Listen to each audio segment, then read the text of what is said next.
નમસ્કાર દર્શક મિત્રો, ફરી એકવાર ગુજરાત સમાચાર યુટ્યુબ ચેનલમાં આપનું સ્વાગત છે। વાત કરીએ આજના સમાચારની તો ખેડૂતોને પાક વીમો મળશે। પાક વીમા યોજના ગુજરાતમાં ફરીવાર શરૂ કરવાને લઈને આવ્યા મોટા સમાચાર। ગુજરાતમાં ફરીવાર પાક વીમા યોજના આગામી ખરીફ સિઝનથી શરૂ કરવામાં આવશે।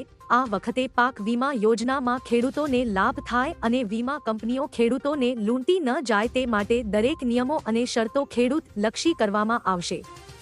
ખેડૂતોને પાક વીમાની રકમ 48 કલાકમાં મળી જાય તેવી ઝડપી પ્રોસેસ સાથે પાક વીમા યોજનાની ફરીવાર એન્ટ્રી કરવામાં આવશે।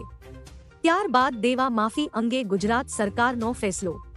ખેડૂતો માટે દેવામાફી બિલ પસાર કરવાને લઈને આવ્યા રાહતના સમાચાર। મુખ્યમંત્રી યોગી આદિત્યનાથે ઉત્તર પ્રદેશમાં પણ આ વર્ષે દરેક ખેડૂત ખાતેદારના 2 લાખ સુધીના દેવા માફ કરવાની જાહેરાત કરી છે અને યોગી સરકાર દર વર્ષે ખેડૂતોના થોડા ઘણા દેવા માફ કરતી હોય છે।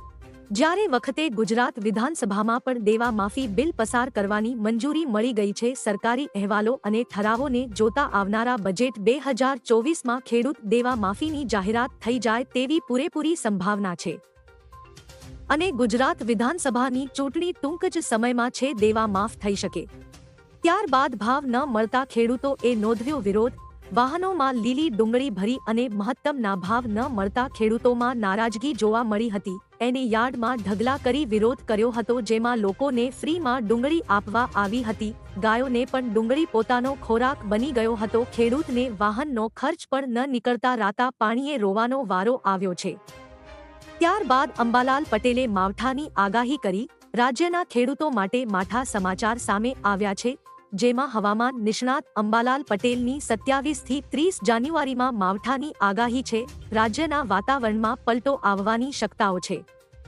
ઉત્તર ગુજરાત અને સૌરાષ્ટ્ર કચ્છમાં વરસાદની આગાહી છે।